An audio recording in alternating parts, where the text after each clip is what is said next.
Magandang araw! Ngayon ay pag-uusapan natin ang tungkol sa karapatan ng kababaihan sa lipunan. Kasama ko rito sina Justine at Nicole. Unahin natin si Nicole. Anong pananaw mo? Para sa akin, ang karapatan ng kababaihan ay mahalaga para sa ating mga babae. Dahil ito ang nagbibigay sa kanila ng boses at respeto. Hindi dapat sila minamaliit o sinakahon lamang sa gawain ba. Tama ka, Nicole. Sa akin talaga, isa sa pinakamahalagang karapatan ng kababaihan ay ang pantay na oportunidad sa trabaho. Dapat pantay ang pasahod at pagkakataon para sa lahat, babae man o lalaki. Tama, idadagdag ko na rin mahalaga ang karapatan ng kababaihan laban sa karahatan. Marami pa rin kababaihan ang nakakaranas ng diskriminasyon at pang-aabuso. So dapat mas protektahan sila or tayo sa batas at sa batas ng lipunan. Magandang mga punto. Sa kabuuan, nakikita natin na ang karapatan ng kababaihan ay hindi lamang para sa kanila sarili, kundi para sa mga makatarungan at maunlad na lipunan. Tulad ng sinabi ni Ella, kaya mahalaga ang batas tulad ng Magna Carta of Women, RA 9710, na nagbibigay proteksyon at pagkilala sa kanilang karapatan. Bukod sa batas, kailangan din ng edukasyon ng kamalayan. Kapag alam ng kababaihan ang kanilang karapatan, mas madali lang nilang mapagtatanggol or mas madali lang din natin mapagtatanggol ang sarili natin. At mas nagiging inspirasyon din sa iba. Oo, halimbawa, sa mga paaralan, kailangan ituro ang gender equality upang mawala ang maling paniniwala na mas mababa ang kakayahan ng kababaihan. Sa ganitong paraan, mapapalakas natin ang kanilang boses at matutulungan sila maging leader sa komunidad at sa bansa. Ang karapatan ng kababaihan ay hindi lang issue ng babae. Ito ay issue ng buong lipunan. Kapag pantay ang karapatan, mas maunlad at mas makatarungan ang bansa. At syempre, kailangan din natin baguhin ang kultura. Tigil natin ang mga biro o paniniwala na nagpapababa sa kababaihan. Dapat magsimula ito sa tahanan. Ituro sa mga bata ang respeto at pantay ng pagtingin, mapababae man o lalaki. Bukod sa isyong to, ikaw Justin, ano pang opinion mo or ano pang gusto mong ipaglaban tungkol sa karapatan natin bilang babae? Welcome sa Karapatan ng Kababaihan. Ako si Justin De Guzman at sa topic na ito, pag-uusapan natin ang isang viral na larawan na naging sentro ng usapan online. So ang title nito ay Katawan Ko, Paninindigan Ko. Ang kwento sa likod ng viral protest photo. September 21, ginunita ang anibersaryo ng deklarasyon ng martial law sa EDSA at Luneta.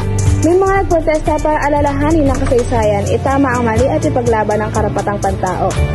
Isa sa mga nandun ay si Natalie Julia Gerald, isang aktivista.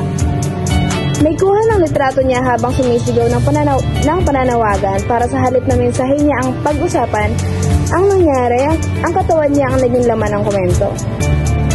Maraming netizens ang nag-focus sa itsura niya. May nagsabing tsaka, may natawa dahil visible ang buhok sa underarm niya.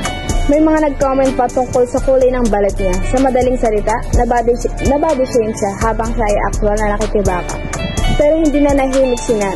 Ilang araw matapos ang rally, sumagot siya sa social media. Sabi niya, normal lang ang buhok sa katawan, normal lang ang discoloration sa balat. Hindi ito kababaan ng pagkatao. Ang ganda ng sinabi niya. Ang kagandahan ng babae ay hindi lang nakabase sa physical na anyo. At ang katawan ng babae ay hindi dapat pinapakailaman ng lipunan para lang kumita o kontrolin ito. Tama nga naman, di ba? Lalo na sa isang protesta, ang focus dapat ay sa mensahe, hindi sa itsura ng katawan. Pero ganun talaga ang epekto ng patriarchal at kolonyal na pag-iisip. May standards kung paano dapat magmukhang maganda o presentable ang babae lalo sa publiko. Pero ang tanong, bakit sa mga ganitong sandali mas pinapansin pa ng iba ang balat, ang buhok, ang kulay, kaysa sa panawagan ng katarungan? Hindi lang ito usapin ng physical appearance, usapin ito ng respeto.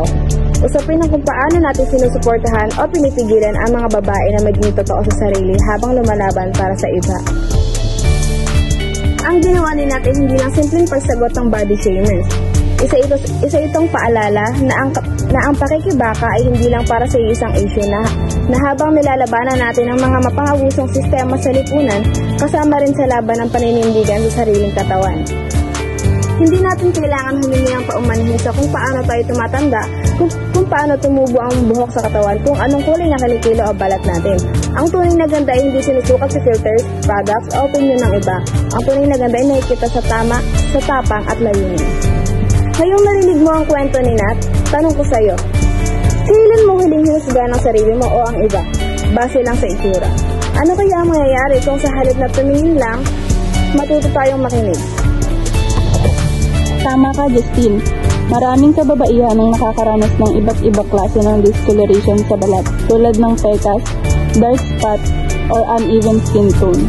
Madalas itong dulot ng hormones, pagbubuntis, edad, or sun exposure, o minsan ay health condition. Sa medical perspective, normal lang ito at bahagi ng natural ng pagbabago ng ating mga katawan. Tama, ngunit sa kabilang banda may social issue pa rin. Sa lipunan, may standard of beauty na tila ipinipilit. Dapat maputi, pantay at flawless ang balat. Dahil dito, maraming kababaihan ang nakakaramdam ng hiya, takot o pressure na gumamit ng kung ano-anong produkto. Kahit minsan delikado, para lang matugunan ang pamantayan iyon. Sa pagkatapos, nais namin bigyang diin, natural ang pagbabago ng balat. Mas mahalaga ang kalusugan, kumpiyansa sa sarili, at ang pagkilala sa tunay na halaga ng kababaihan. Higit pa sa panlabas na anyo. Muli, ako si Daniela, Ako si Nicole. At ako si Justin. at ito ang aming podcast patungkol sa karapatang pangkababaihan.